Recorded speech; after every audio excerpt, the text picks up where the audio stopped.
Ladies and gentlemen, welcome to the threeohtake, where we talk all things Major League Baseball. Here's Kyle Corwin and Nate Reyes. It all starts right now.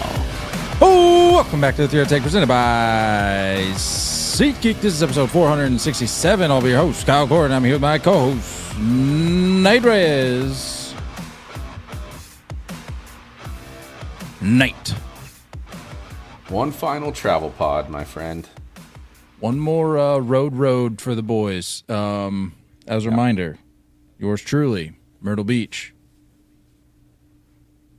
Nate Reyes in California. So California. Just reporting fighting fires out here. Reporting to you from the road. We'll be back home next episode, so we'll be back in our usual setups. But for now, we are coming to you live from the road. Got some things to talk about here. Off the top, though, it's not necessarily, it doesn't warrant its own segment, but can we just touch on this Bowden Francis situation here real quick? The poor guy can't get the job done. Well, I mean, he gets it done for 8 innings, takes no hitters into the 9th, but then he's like, oh, here's an opportunity for me to give up a home run. Let me just go ahead and do that. And he's done that now, I think I read, or not read, I told you before we hopped on, twice in his last 4 outings. Yeah. That's big time. That's good. That's good baseball, though. You know what I mean? If you're Bowden Francis, though, are you thinking to yourself, like, maybe this whole no-hitter thing just isn't for me? Just not feeling it, you know? It's not my thing. Whatever. It's all good. I mean, these are quality starts, dude. Very good. Like, I think high quality starts. I think I didn't see what the pitch count was, but I think what the underestimated, maybe understated aspect to the difficulty of a no-hitter or a perfect game is, again, I don't know what the pitch count was at, but when it starts getting high and you can't really work hitters the way you were maybe towards the beginning or middle of the game, you got to start attacking the zone a little bit. And you're susceptible to this kind of stuff. A little bit of juice, a little bit of pop. You know, if you're going to leave something in the zone, it's going to get hit. But that's the beauty of a no-hitter. You know what I'm saying? It's about, like, somewhat economical ABs that second or third time through the lineup. And then the fourth time, hopefully you still have some wiggle room pitch count wise to be able to work around guys. Otherwise, you're going to have to fill it up, and this is what happens. He was at he finished up the 8th the 7th, because I was locked in for the last handful of innings because your boy is on my fantasy team, and I needed a big outing from him today.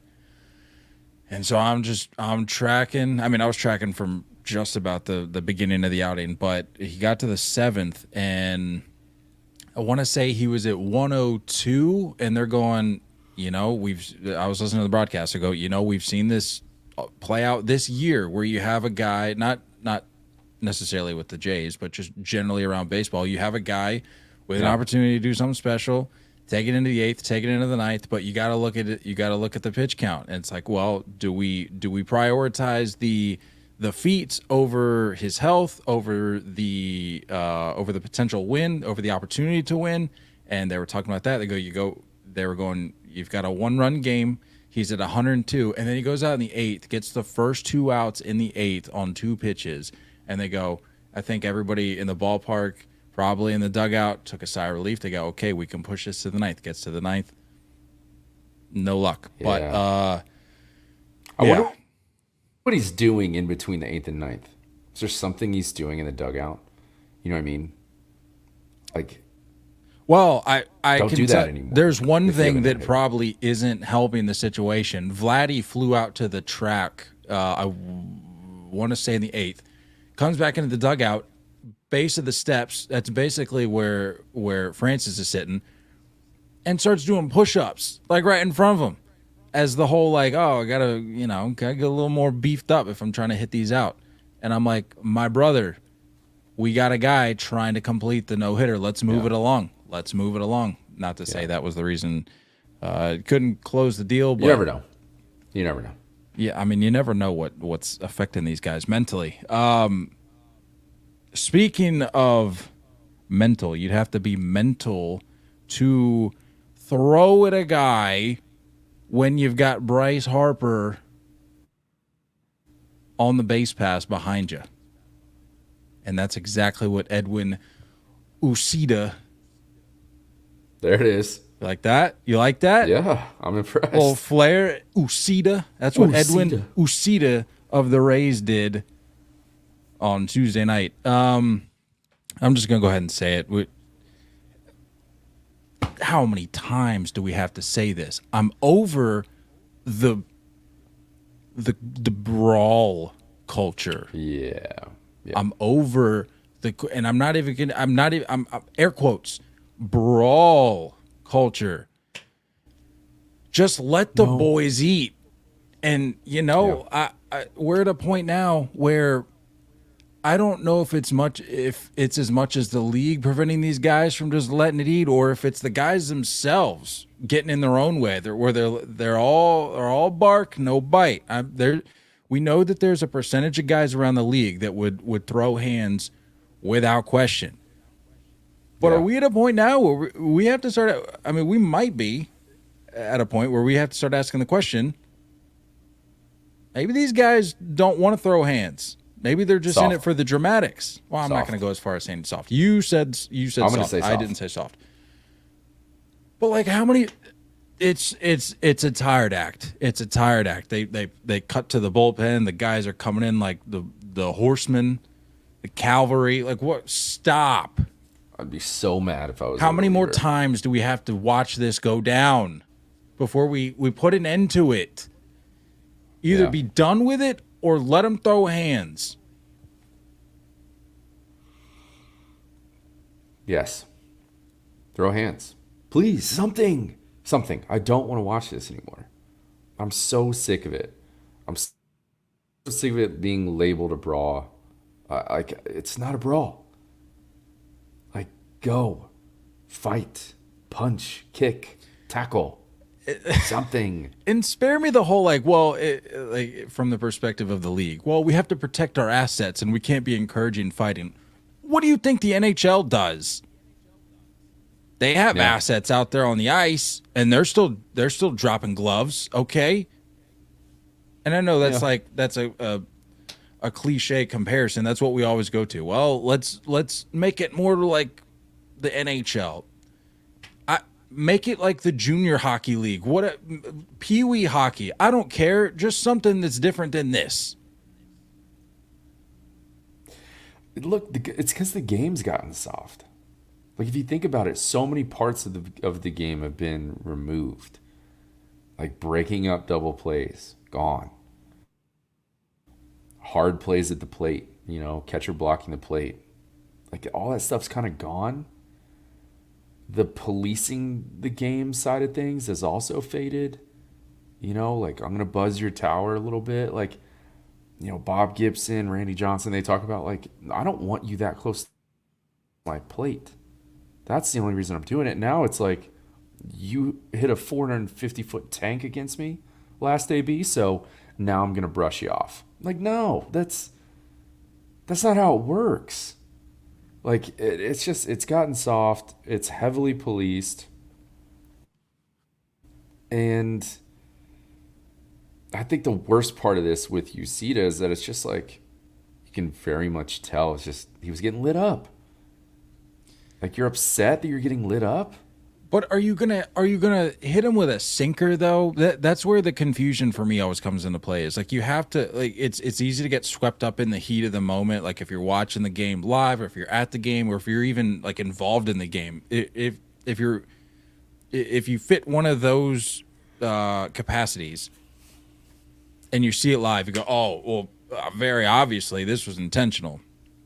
But if you look at the broadcast, you can see that he hits him with a 96-mile-an-hour sinker, which that's impressive in and of itself. Like, that's a story on its own. 96-mile-an-hour sinker. Is that what you're going to throw at a guy if you're genuinely upset with him? If it's right, I could see it. Because it's going to have that tail back in. And most of these sinkers aren't really sinkers anymore. Well, They're that, just like hard two-seamers. Oh, that's what it registered as. He said it was a changeup. He said I hit him with a changeup, essentially just denying that it was intentional. Which turns out You could just say 96-mile-an-hour changeup. It turns out the league assumed it was intentional because they hit him with a 3-game suspension today. I'm assuming a what do you call it? Why am I blanking? What's the word? suspension? Reversal, not a reversal. What's the word? Appeal. Yes, I am certain an appeal is coming because that's what always happens. They deny it. They say, "Oh, it was a changeup," and then they appeal it. So I'm sure that's coming. But to your point, he was getting lit up, and Castellanos had a point. He's like, you just see guys making the way around the base pass. It's pretty easy to understand why this would happen, but I don't know. You just look at the situation. 2 outs in the 8th, guy on second. The sinker, changeup, whatever you want to call it. I don't know. I could see the pause because like you're down. You're down 4 at that point. 5 at that point. 5. You can look at it from both sides because it's like, okay, well, you're down 5. Why not let it eat in the ribs or on the backside, whatever. Castellanos. Who's after that? Stott. I didn't watch the game. Whoever's fifth in that lineup. Probably not Stott. What other lefty they have in that lineup? Because I'm gonna go ahead and assume you're wanting that right-on-right matchup. I guess. I mean, It was Stott. Yeah. I don't know. Are we giving him too much credit for saying that he was like waiting for the right side matchup to unfold for him to make this happen? Because we talk about it all the time. The IQ on these guys, not what it used to be. So maybe he's just like, oh, here's a guy that looked at me the wrong way. I don't know. Why is it that how is it that the Phillies knew right away? Like, you saw the breakdown, Castellanos immediately got hit, started yelling. Bryce Harper immediately started saying, "We don't do that." Well, how did they immediately know that it was on purpose? Normally, there's this little bit of a pause, hit,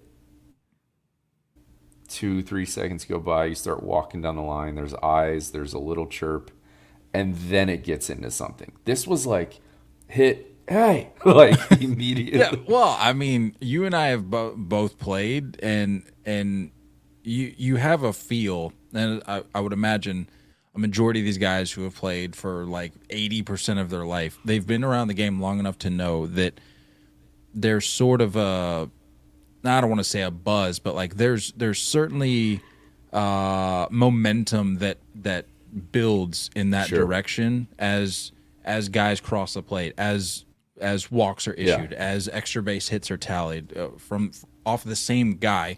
And this guy, it was just not his night, and it gets to a boiling point where you got a guy who in and of himself is can be pretty fiery at times, Nick Castellanos. He gets hit, and then right away, I'm sure he's going, okay, my guy, we've seen how this inning has gone. Harper's probably thinking the same thing. You have to imagine that a lot of those guys in that Phillies clubhouse are on the same page with the way they think about things, with the way they process things. They all seem pretty close. So I would imagine as soon as that happens, as soon as that goes down, that's when the pop or the top blows off, and then it just ensues in a madness. The thing that I am over though is the Rays just as a whole. Between the guy you and I have talked about a handful of times, Jose Rays got beef Siri, for a lot of people. I I'm over it, man. The arrogance at times, and I'm not necessarily applying the arrogance label here to Yoshida, but I'm like, can we just dial it back? Can we just have a regular baseball game? Just take your lumps and move on. If this was intentional, I'm telling you, dude. for what? Everyone was ready to like jump on the Yankees when they had their little tiff over the last few years. But let's face it, like the Rays have issues with a lot of people. Just saying. Don't understand. Let's move along here. Yoshinobu Yamamoto Nailed that. made his Crushing it right return for the first time You're since tapped in today. I'm locked in. Made his return to the mound for the first time since June 15th. Put up 4 innings, allowing 4 hits, 1 earned run with 8 Ks, and did it in 59 pitches. He was on a pitch limit, easing him back into it, as we imagined would be the case. Going up against Shota Imanaga, he went a little deeper, given he wasn't on such a pitch limit. Went 7 innings, gave up 7 hits, 3 earned runs, only had 4 Ks to Yamamoto's 8, but also had 0 walks. This was the game 8 Ks in 4 innings. Yeah. Yep. This was the game we talked about last episode. Like, hey, this might be one you want to tune into. Might want to flip on if you got an open window to catch a ball game. I was sure to do that, so was tuned in for this one. But I gotta say, I didn't see Tommy Edman being the difference maker for the Dodgers, at least in the early going. His first 2 home runs of the season for him, having missed a good amount of time on the IL. First 2 home runs of the year came in the same game for the Dodgers. However, the Cubs came back and won at 6-3. They had a 5-run 8th. So this game had a little bit of everything. But like I said, didn't think Tommy Edman would necessarily be as much of a factor in that game, especially going up against Imanaga. But it was given that Yamamoto was on a limit, I think it had a little bit of everything that we were looking for. So Yeah, dude. Just seeing like even the pregame stuff with like Otani, Yamamoto, Imanaga, like it's so sick. It's so sick. And you like we talked about it last time, like all of Japan had to have been tapped in for this. Like these are their stars, man. Like these are their big time names, and didn't disappoint. Good game. A little sloppy defensively with the Dodgers. Yeah, man, I think that like there's certain things about the Dodgers that have me a little nervous. But Yamamoto coming back is a huge thing. It's just like, I don't know, relying on Kike, nothing against Tommy Edman, but like relying on guys like this like regularly isn't what they had in mind. Couldn't have been what they had in mind. So, I don't know. But the Cubs, man, they're playing good ball. They're playing good ball. Kind of pushing the envelope a little bit. Good timely hitting. Looked like solid defense. The Crow Armstrong kid just doing all kinds of stuff in center field. Robbing home runs to end it. Weird sliding plays at the track. That one weird play. yeah, Just overall, it's like solid. going back to the Japanese stars featured in this game, I was thinking about it today, and I'm like, as I'm pulling the rundown here together for our notes, I couldn't help but compare and contrast the names featured in this game, like the Japanese stars, and then comparing it to what happened in the game we just talked about with the quote unquote brawl. I'm like, I tell you what, man, Western baseball could learn a thing or two from these Japanese players, because you mentioned the pregame, like I'm seeing just cordial behavior. I'm seeing respect paid to one another. I'm seeing bows. I'm seeing tips of the caps. I'm not saying it's got to be that extreme, but I'm like, hey, if we're not going to throw hands, why don't we just be decent human beings instead of running our mouths constantly? I don't hate it. seems like they're doing all right for themselves over there in Japan. And times have changed, I guess. I don't know. Level of respect. But you're right. I like it. I'm not a fan of it. The head nods, the bows. Big fan. I think that's the conclusion I've arrived at. I'm a fan of both extremes. Like either if we're gonna light this thing up, yeah, do that. Like no punch rules, each other in the throat, or bow and get over it. Karate chops to the trachea, or yes, pre-AB bows to one another. There's no middle ground for me. It's one or the other. Pick one. Whichever camp you're in, pick one. That's cool. We get on board with that. Speaking of picking one, of the 3 Rangers starters that are going over the next few days, which one are you excited to see back? We got Kumar Rocker making his big league debut on Thursday, or as friend of the pod Ryan Ripken likes to say, Thursday. You've got Jacob deGrom making his season debut on Friday. And you got Max Scherzer returning from the IL as well, who will be going Saturday. Can I preface this by saying I have this weird, and it's not fair to Kumar Rocker whatsoever, but I have this weird mental connection between him and Jack Leiter, and I'm like, I hope for his sake that it doesn't go the same way it did for Jack Leiter, because there seemed to be a fair amount of hype for Jack Leiter, albeit maybe a little diluted comparatively when looking elsewhere around the league. But yeah, Kumar Rocker in a similar boat. I'm just hoping that it goes better for him. I opted not to pick him up for fantasy because of that. I'm like, I think that's smart. The off chance that it just goes south real quick. I think he's getting capped at like 60 pitches anyway, so I think I'm over the Kumar story, to be honest. I think I'm kind of over it. You think it's just been too drawn out at this point? There's just been too many hurdles. Too many hurdles, too many injuries. I haven't really looked at what his minor league numbers have looked like to this point. It's just, I don't know, man. I'm kind of over it. I am. I'm going to lean towards more excited about deGrom. I think Agreed. deGrom, you know what I mean? Like, this is your guy. If you're a Ranger fan, like, this is your ace in the hole. This is your main man. This is your maverick, right? Like, you need him back. You need him rolling. I'm not going to say this year. I think we all know what this year is for the Texas Rangers, but this is something to get excited about for next year, hopefully. And Scherzer, yeah, I don't know.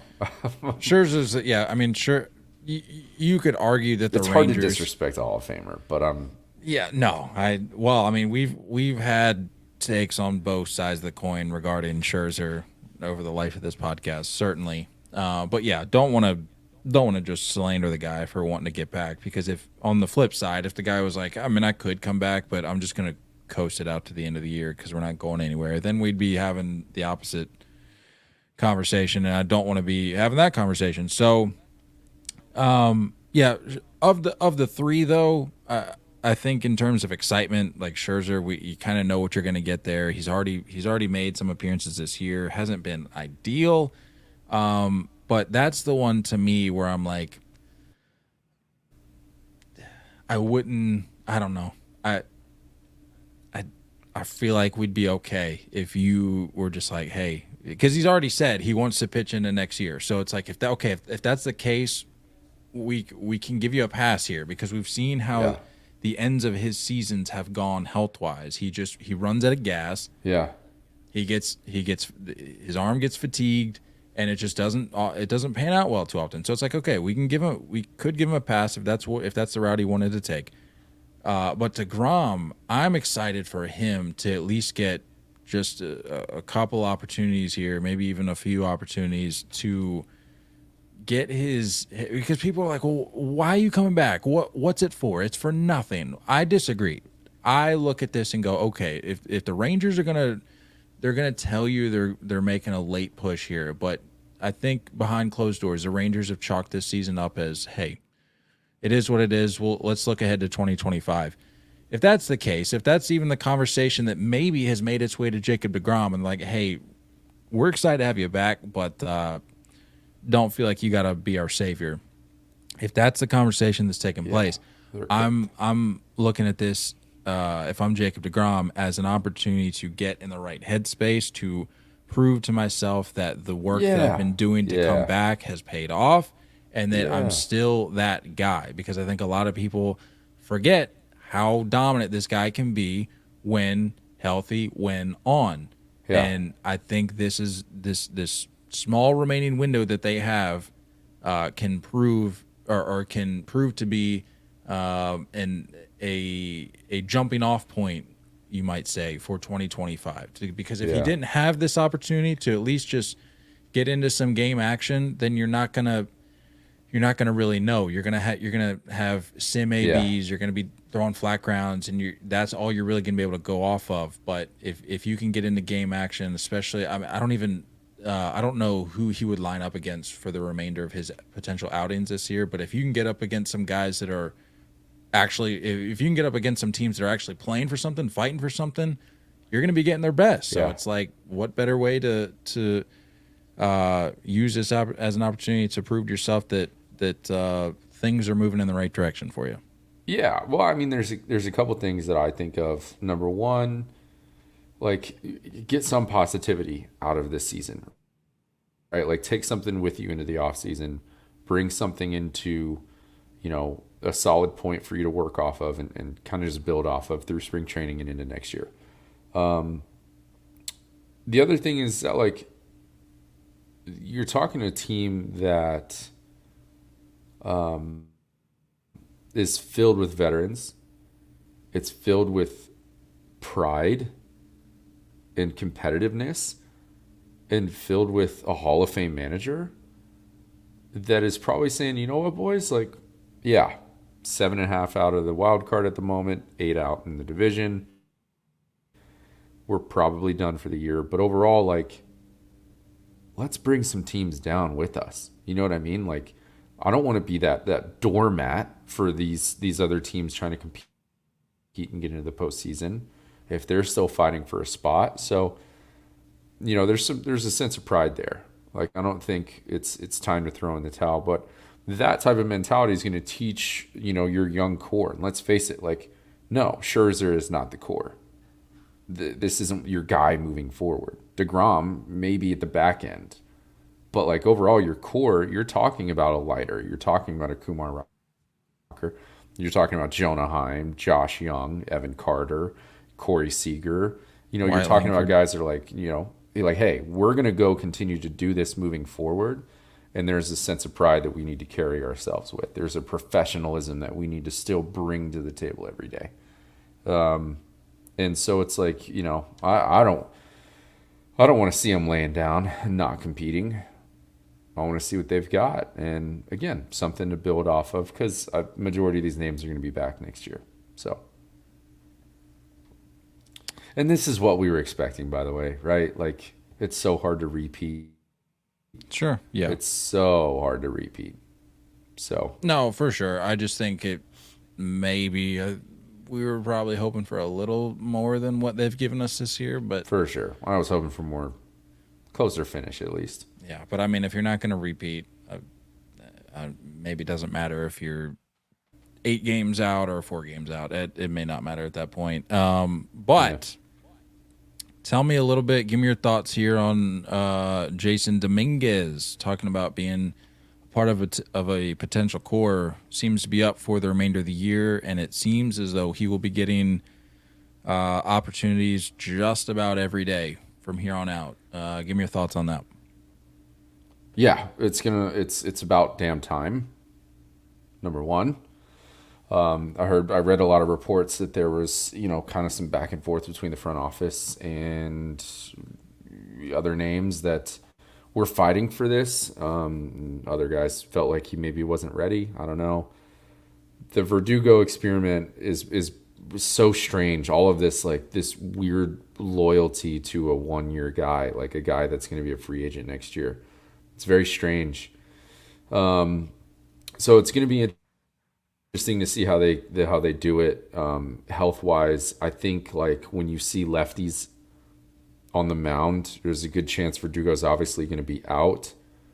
There's a good chance, Stanton is going to be in as DH. So like, you're likely going to see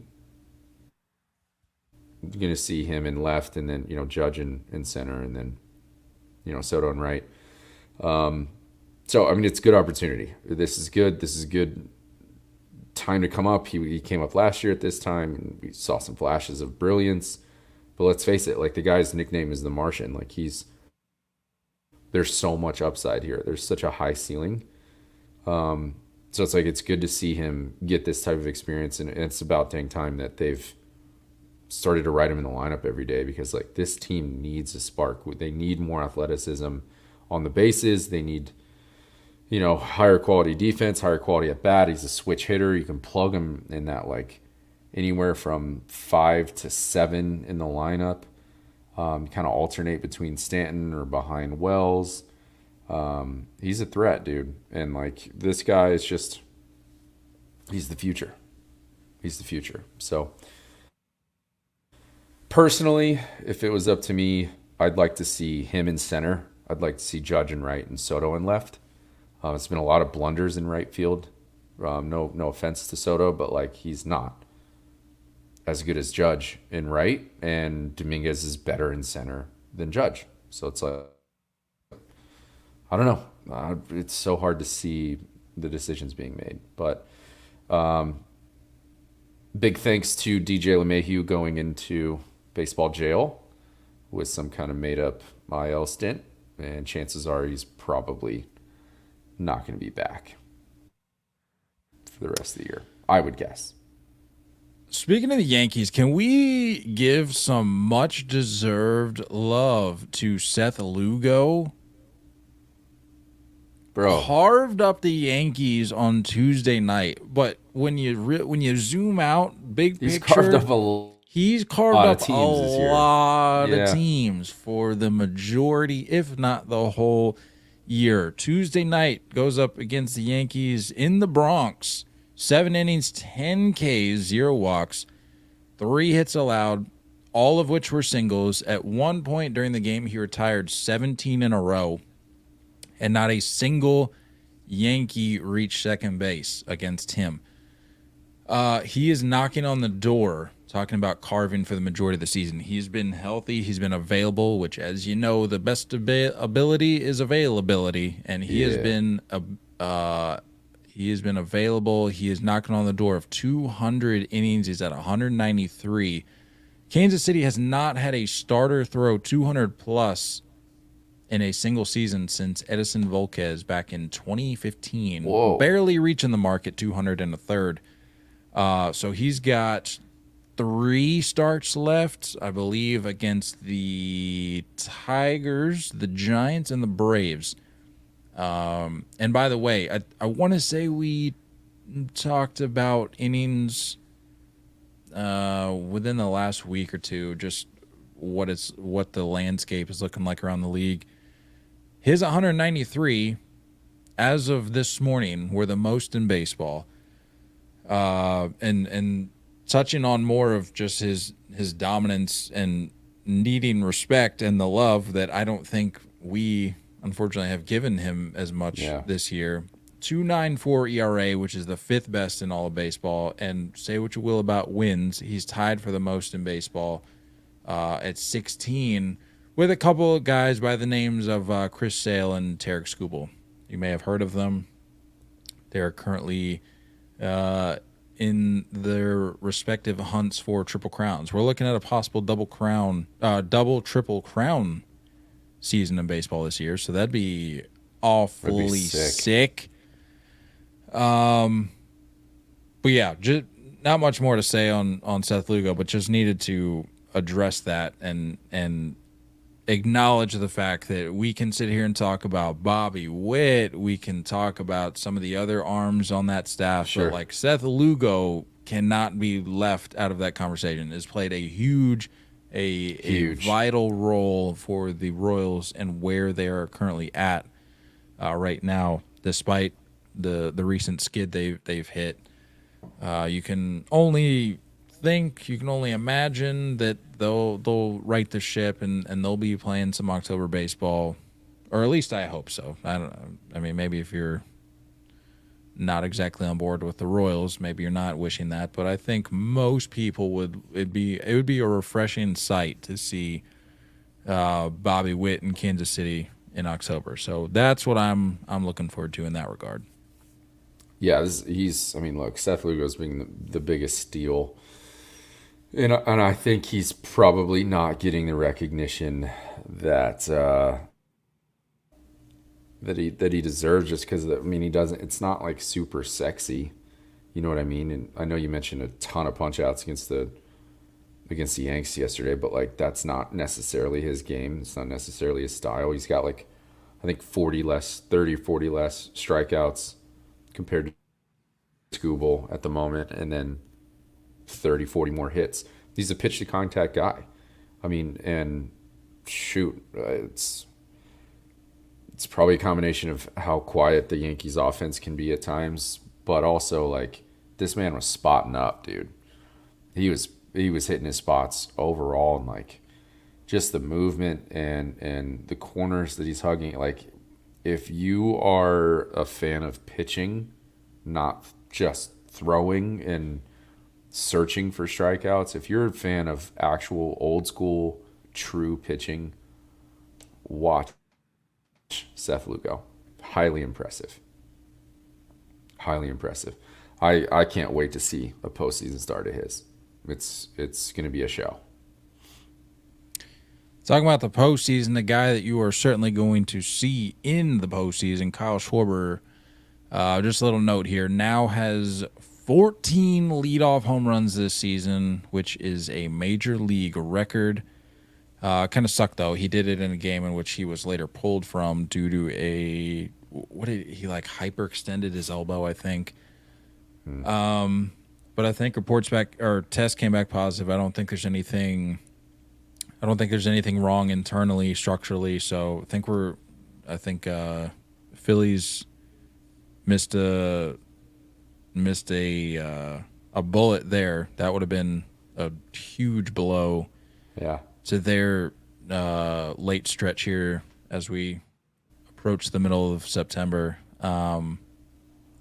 But what's crazy to me, I read this when I was pulling some notes together. He has 35 homers this year, which was the 45th. His 35th. This one we're talking about was his 45th leadoff homer of his career.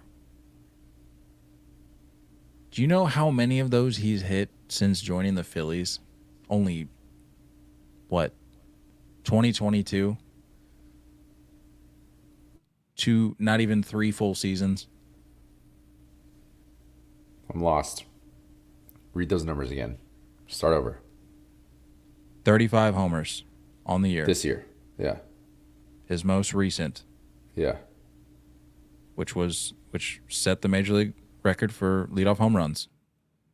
Okay. Was the 45th leadoff homer of his career. But 35 of them have come this year. 35 home runs overall this year. 35 overall home runs this year. Let's go back. Where's he normally been in the lineup? I thought he was leading off quite often. He's got 14 leadoff home runs this year. Okay. He's got 35 home runs in total this year. Okay. He has 45 leadoff homers in his career. How many of those have come since joining the Phillies back in 2022? Of the 45? Of the 45.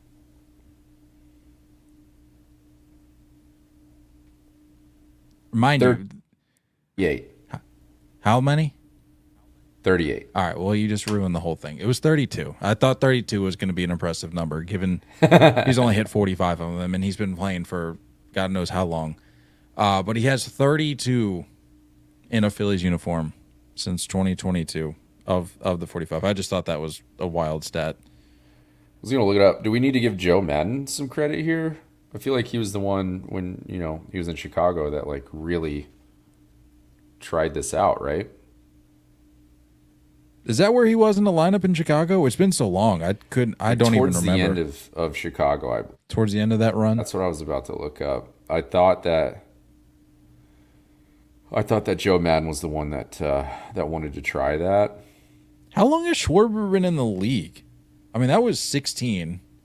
How long had he been around before that? It couldn't have been much longer than that. 15. Okay, yeah, I was like, it's 15. Maybe a year. Man, he's an old dog now, man. I'm trying to find it. He's been around the league.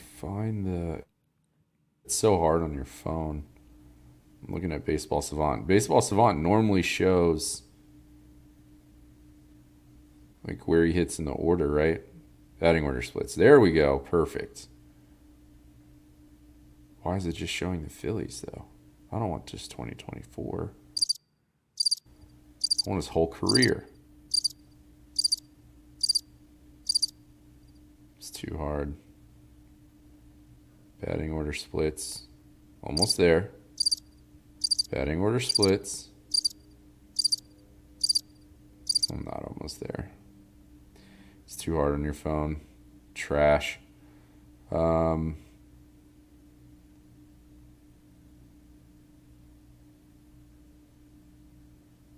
Yeah. Anywho's, I think it was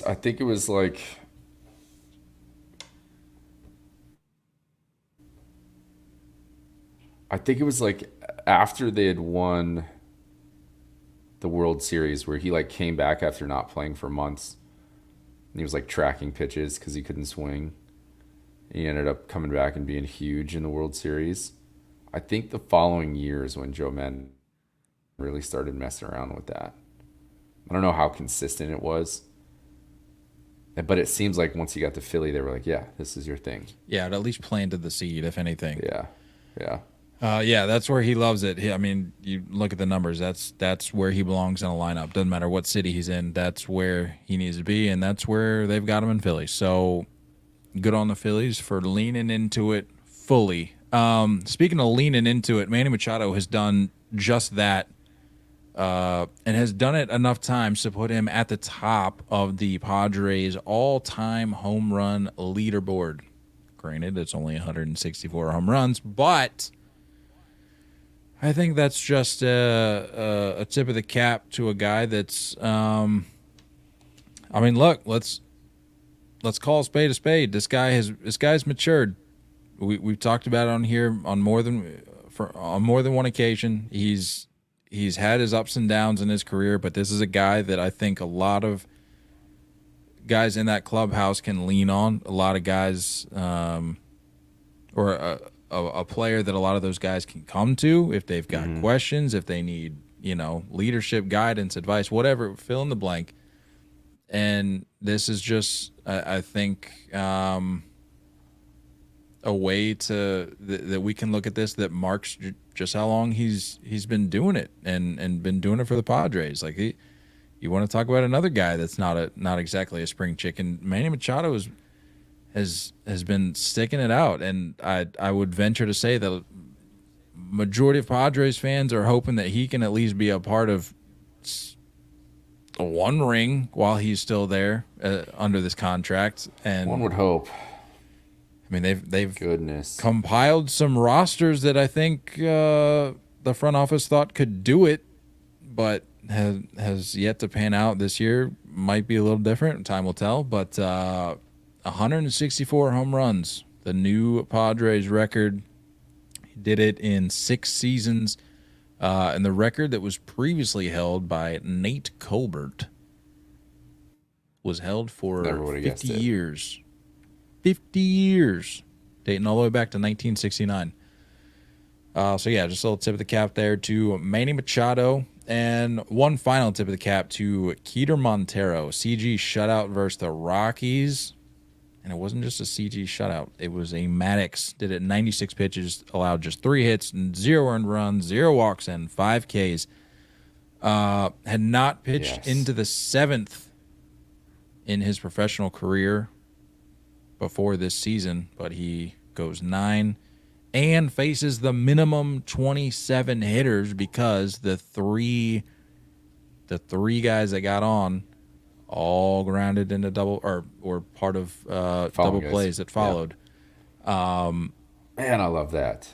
I mean, that you want to talk efficient. That's pitching. That's big time. I want to say, I mean, this isn't exactly like a groundbreaking take, but I think the pendulum is swinging back. I really do. I think it will. Even if it I do concur. Even if it hasn't started yet, I think the seed is being planted that, hey, we don't have to have these guys come out and throw 200 miles an hour. What are you over there talking about? This Yankees team is going to make. You need to stop watching Yankee games while we record because I can't. It influences your ability to process things rationally. Unbelievable. Stop watching Yankee games while we record. But what I was saying is I think the pendulum, if it has not started to swing back, if it has not started yet, the seeds being planted, and that we have, as he continues to look off screen and watch the rest of the Yankees game, you have, I would hope, the seeds being planted for a shift in approach.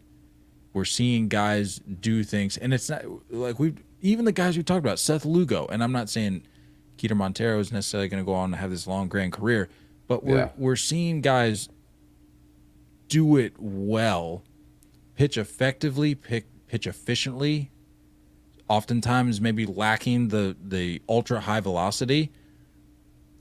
So where if it happens enough, and I think that we're getting to that point, you're going to look around and be like, okay, maybe this is like a thing that we can get back to. We don't have to have guys going out there throwing 200 miles an hour.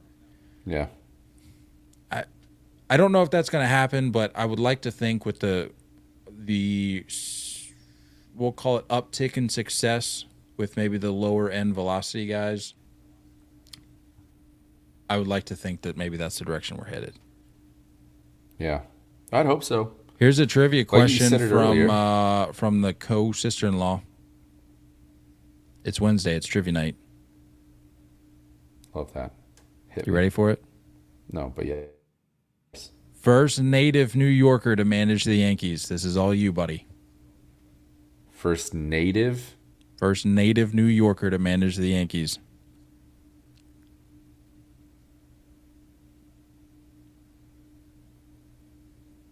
I feel like Yogi was from New York, right? Final guess? There's no multiple choice, huh? It's just straight after it. Traditional trivia here.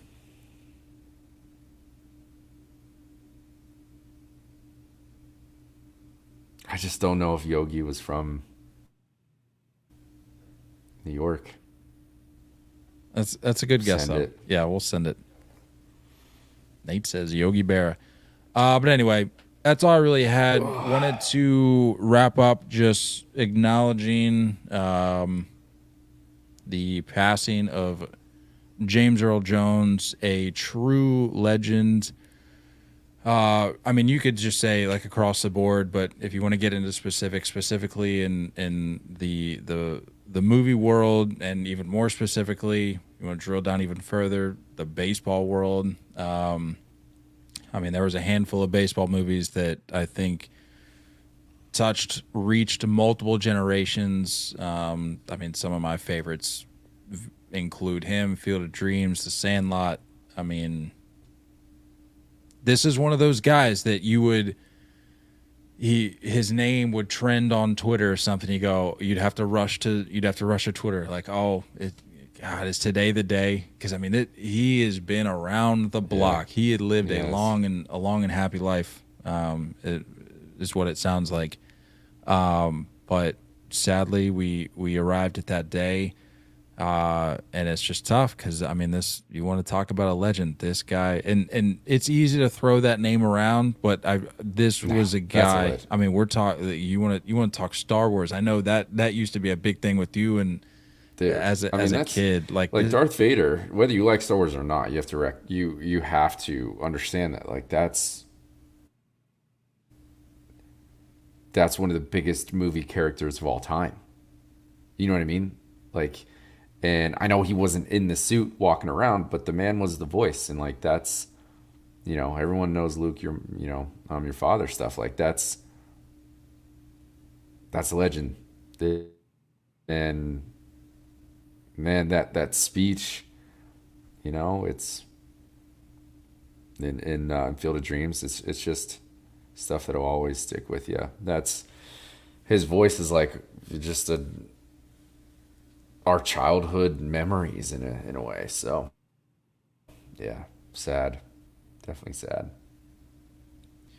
He will be missed, but I think I did see I saw a tweet acknowledging the passing. It was something to the effect of like he literally won't go anywhere because he's just gonna live on through his work, through that's what's sweet about it. The power of his voice. Like he for as long as we pop in the movie or stream it or whatever we're doing, James Earl Jones is going to stay. He's going to stick around, and he's going to be. You are going to hear that voice, and you're going to witness his acting and just the skill set that he brought to the table, which was like no other.